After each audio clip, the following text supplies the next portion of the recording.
තනවා මේ සීනි ගෙනල්ලා තියෙන අපේ නෑදෑයෝ මිස් එළි ඉන්න අයට බණ ටික අහන්න බැරි නම් පොඩ්ඩක් නිහඬව හිටියනම් හරිනේ අපිට මේ වැඩසටහන කරගන්න. පුළුවන් නම්. එහෙම අමාරුයි වගේ නෑ ඇතුළට ඇවිල්ලා වාඩි වෙන්න නේ. මේ ගමේ තාත්තලගේ හිඟයක් එහෙම තියෙද? මේ ධර්මශාලාවේ ඉන්නවද එක තාත්තා කෙනෙක්? ඉන්නවද කොයි හරි? ඇතුලේ මේ පොඩි දරුවෝ ටික හරි පිරිමි පරාණ ටිකක් හිටපු එක හොඳයි. හොඳයි. නැත්තම් මං විතරක් මේකේ තනියම. ඉන්නවද එක තාත්තා කෙනෙක් ධර්මශාලාවේ? නෑ. බලන්න මුස්ලිම් මිනිස්සු සතියේ දවසක් වෙන් කරගෙන පල්ලි යනවද නැද්ද? මුස්ලිම් මිනිස්සු පල්ලි යනවා සතියේ දවසක්. තියෙන සේරම වැඩ ටික නවත්තලා දාලා අර කඩකාමර සේරම වහලා දාලා මුස්ලිම් ටවුන් එකකට බහැලා බලන්න. ඒ පල්ලි යන දවසට එක මිනිස්සෙක්වත් නැහැ. සේරම කඩ ටික වහලා. සතියට සැරයක්. ක්‍රිස්තියානි මිනිස්සු පල්ලියට යනවා. ඒවට ભેද නැහැ. හැබැයි පෝයකටවත් පන්සලකට එන්න බැරි පිරිසක් ඉන්නේ කොහෙද? මේ බෞද්ධයෝ. මේක රැකගන්න මං කියන්නේ වගකීමක් ගන්න පුළුවන් පිරිසක් ඉන්න ඕනේ. පිරිමි ටික පන්සලකට එන්නේ නැත්තම්. පිරිමි ටිකට මේකේ වගකීමක් ගන්න බැරිලා. හිතන්න පන්සලක දැන් තියෙන සමිති මොනවද? තියෙන හරියක් තියෙන කුලගණ සමිති. ඇයි ඒ? ඇයි කුලගණ සමිති හදලා තියෙන්නේ? තාත්තලෙන් නෑනේ. මං කියන්නේ මේක රැකගන්න. අපි මේ සිවුරු දාගෙන ඉන්නේ, අපි මේ බණ කියන්නේ, අපි මේ කැපකිරීම කරන්නේ සිවුරු ඇරලා ගෙදෙට්ට ගිහිල්ලා ලස්සනට තරුණ ජීවිතයක් ගත කරන්න බැරුව නෙවෙයි. හිතනවා ඇති මාර ලස්සනයි නේ, හරිම සැපෙන් අපි ඉන්නවා කියලා. කණ්ඩ බොන්න ටික හම්බෙනවා. මං කියන්නේ ඇවිල්ලා මහණෙලා බලන්න. අපි කෑවත් බැනුම් අහන්න ඕනේ. නොකා හිටියත් බැනුම් අහන්න ඕනේ. පයින් ගියත් බැනුම් අහන්න ඕනේ. වාහනයක ගියත් බැනුම් අහන්න ඕනේ. බස් එකක නැග්ගත් බැනුම් අහන්න ඕනේ. මොන තරම් කැපකිරීමක්දනේ? අපි මේ කැපකිරීම කරන දැන් දාන්නේ ගෙදර හිතන්නකෝ එළවලු 10ක් විතර හදනවා. ඔය 10ම බෙදාගෙන වැළඳුවොත් ඒ හාමුදුරන්ගේ පෙරේතකම කියලා පස්සට ගිහින් බයිනවා. අපි දන්නේ නැතුව නෙවෙයි. ඔය 10න් එකක් හරි වැළඳුවේ නැත්තම් මෙච්චර හදලා හාමුදුරු දානේ වළඳන්නේ. ඒකටත් බයිනවා. කවුද කැමති නේ කන්න ටික හම්බෙද්දි ඒ කන්න ටික දීලා බැනුම් අහන්න නේ? ඒතකොට මේ කැපකිරීම කරන්නේ අපිටත් මේක දමල ගහලා යන්න බැරි කමකට නෙවෙයි. අපේ ලස්සනම කාලේ, අපේ තාරුණ්‍ය අපි මේ කැප කරගෙන මං කියන්නේ බුද්ධ කාලේ වගේ නෙවෙයි අද කාලේ. පොඩි දේ උනත් විවේචනය කරන්න පිරිස වැඩි. අද මේ පන්සලේ ගමේ දායකයෝ ටික හොයාගන්න අමාරු වුණාට, අද මේ ගමේ පන්සලේ පිරිමි ටික හොයාගන්න බැරි වුණාට පොඩි හාමුදුරුවෝ බලන තරුණ හාමුදුරු කෙනෙක්. ඒ හාමුදුරුවෝ නායක හාමුදුරුවෝ එකතු වෙලා හරි ලස්සන පින්කමක් කරනවා. හැබැයි මේකට ශක්තියක් වෙන්න මං කියන්නේ ඇති. බොහෝ පිරිසක් ඇති මේකේ පිටිපස්ස ඉඳගෙන. නමුත් පින්කමක ඉස්සරහට එන්න මේකට ශක්තියක් වෙන්න පිරිමි නැති වුණාට පාන්දර 12ට හරි කමක් නැහැ. ගමේ පන්සලේ හාමුදුරුවෝ මොකක් හරි වැරද්දක් කළා තිබ්බොත් පන්සලෙන් පන්නන්න ওই සෙට් එකේ ඉද නැද්ද? සරංචීත කරේ තියාගෙන. අද මෙතෙන්ට නැති දායක සභාවේ වැඩිම පිරිස හාමුදුරුවෝ පන්නන්න ඕනේ වෙච්ච දවසක එදාට පන්සලට. මතක තියාගන්න ලංකාවේ ඉන්නේ කිසිම කමකට නැති ආත්මාර්ථකාමී කිසිම හැඟීමක් නැති බෞද්ධයෝ. පන්නන්න ඉන්න ඕනේ තරම්.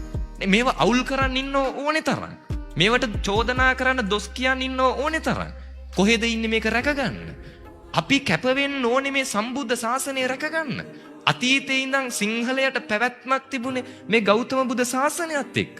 බෞද්ධ ආගමත් එක්ක, මේ සම්ප්‍රදාය එක්ක, මේ ආගම් එක්ක, මේ සංස්කෘතියත් එක්ක අපි බද්ධ වෙච්ච නිසා තමයි අපි මේ තත්වයකට අපේ පැවැත්මක් තිබුණේ. අතීතේ ඔබ පන්සලකට එද්දි සෙරෙප්පු දෙක අවුරුදු 20කට කලින් ගලවපු තැනයි අද ගලවන තැනයි වෙනස්ද නැද්ද? වෙනස්. එදා ඔබ පන්සලකට ආවන් පස්සේ තිබ්බ ගෞරවය මොන තරම් ශ්‍රද්ධාවක් පන්සලේදී තිබ්බද? අද දරුවෝ ළඟ ඒක තියෙද? නෑ. අද ඒව පුරුදු කරන්නේ. අද පන්සලකට දරුවෙක් එක්කන් එන්නේ. පින්කමක් හුරු කරන්නේ. මේ ශාසනය වැඩි කල මෙහෙම ගියොත් තියෙන්නේ නෑ. හෙට අනිද්දම ඔබේ දරුව ඔබව ගිහිල්ලා වැඩිහිටි නිවාසයක දායි. හෙට අනිද්දම ඔබේ දරුව ගිහිල්ලා ගෙදරින් එළියට දොට්ට දායි. හෙට දවසේදී පන්සලකට දානයක් දෙන්න කෙනෙක් නැති වේවි. මේ ශාසනය වැඩි කල තියෙන එක නෑ. මේක රැක ගන්න ඕනේ අපි. මේක පරිස්සම් කර ගන්න ඕනේ අපි. ඒකට හැඟීමක් තියෙන්න ඕනේ අපිට. ඒ හැඟීම අපිට නැත්තම් මං කියන්නේ කමන්නේ.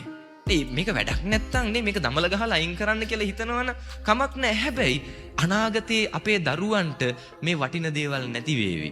මේ බෞද්ධ දර්ශනය, නිවන් මාර්ගය කියන එක තඹ සත පහක්වත් තාම අපිට තේරිලා නෑ. හාමුදුරුවන්ට දොස් කියන්න, හාමුදුරුවෝ පන්නන්න, මේකට කෙල ගහන්න බලාගෙන, බනින්න බලාගෙන, කට ඇරගත්ත ගමන් චෝදනා කරන්න බලාගෙන බහුතරයේ හිටියට එක ගිහි පවුලක් ඉන්නවද පන්සිල් රකින්න? මෙතන ඉන්න කාට හරි කියන්න පුළුවන් ද හාමුදුරුවනේ අපේ පවුලේ අපි හැමෝම පන්සිල් පද 5 රකින්නවා. පුළුවන්ද කියන්න? කොහෙද ඉන්නේ පන්සිල් ටික රකින්න ගිහි පවුලක්? මේ ලංකාවේ මේ බෞද්ධ රටේ. මොකද්ද අපේ බෞද්ධකමනේ? ඒ නිසා ආරාධනා කරනවා බෞද්ධ වෙනවා කියන්නේ උපදිනකොට බෞද්ධ වෙච්ච එක නෙවෙයි. බෞද්ධ වෙනවා කියන්නේ අම්මා බෞද්ධ නිසා මම බෞද්ධ වෙච්ච එක නෙවෙයි. බෞද්ධ වෙනවා කියන්නේ මම තාත්තා බෞද්ධ වෙච්ච නිසා මම බෞද්ධ වෙනවා කියන එක නෙවෙයි. බෞද්ධ වෙනවා කියන්නේ ලොකු හාමුදුරු අඳුරන නිසා බෞද්ධ වෙන එක නෙවෙයි. බෞද්ධ වෙනවා කියන්නේ පන්සල් ආපු නිසා බෞද්ධ වෙන එක නෙවෙයි. අවබෝධයක් තියෙන්න ඕනේ නේ. අපි කතා කරන්නේ ඒකනේ. මිනිස්සෙක් විදිහට හිතලා වැඩක් කරන්න පුළුවන් වෙන්න ඕනේ. හිතෙන්න ඕනේ. දැන් අපි එන්නේ පන්සලක. හිතෙන්න ඕනේ. අපි ඇවිල්ලා ඉන්නේ දැන් බණක් අහන්න. එතකොට අපි දැනගන්න ඕනේ මෙතෙන්ට මගෙන් මොකද්ද වෙන්න ඕනේ. ඒකයි අපි කරන්න ඕනේ. gedara ඉද්දි බට්ටික කනකොට හිතන්න ඕනේ දැන් මගෙන් වෙන්න ඕනේ මොකද්ද? මේ බට්ටික කන එක. ඒ වෙලාවේ gedara අයත් එක්ක සුවඳව කතා කරන එක. ඉස්කෝලේක ගියොත් එතෙන්දි හිතන්න ඕනේ මෙතෙන්ට මගෙන් මොකද්ද වෙන්න ඕනේ. මිනිස්සෙක් කියන්නේ ඒක. තේරෙනවද? හරිද? ඒ නිසා මනසින් උසස් කියන්නේ අර තිරිසන් සත්තු වගේ හැසිරෙන්න බෑනේ. තිරිසන් සත්තුන්ට මනසක් නැහැනේ. හිතන්න හැකියාවක් නෑ. ඒ අයට සහෝදර සහෝදරියෝද අම්මා තාත්තද දරුවෝද ඒවා අදාළ වෙන්නේ නෑ. තැනක් නොතැනක් අදාළ නෑ. අපි මිනිස්සු වෙන්න ඕනේ. පැහැදිලිද? මනසින් උසස් වෙන්න ඕනේ. බුද්ධිමත් වෙන්න ඕනේ. මේ ශාසනය රැකගන්න. මේක පරිස්සම් කරගන්න. මේකට හැඟීමක් නැති පිරිසක් ඉන්නේ. ලෝකේ ආගම් හොයලා බලන්න. නිදහසෙම ඉන්න පුළුවන් ආගම බෞද්ධ ආගම. ඒ අතරත් ලෝකේ හොයලා බලන්න ඒ ආගම ගණන් ගන්න නැතුව ඒක පල්ලෙහාට දාන පිරිස ඉන්නෙත් බෞද්ධ ආගම. ඒ නිසා මෙහෙම ගියොත් නම් වැඩිකල් මේ ශාසනය පවතින එකක් නෑ. එහෙමයි කියලා අතාරින්න බෑ. අයි මොන කැපකිරීම කළා හරි අපි මේක රැක ගන්නවා. අපේ අන්තිම හුස්ම පොද යනකම් උනත් මේ ශාසනය පරිස්සම් කරන එක අපි ඒක කැප වෙලා කරනවා. අපිට මොන දේ අහිමි වුණත්. හරිද? මොකද මේ වටිනා ධර්මය අපි රැක ගන්න ඕනේ. ඒ හැඟීම අපිට තියෙන්න ඕනේ.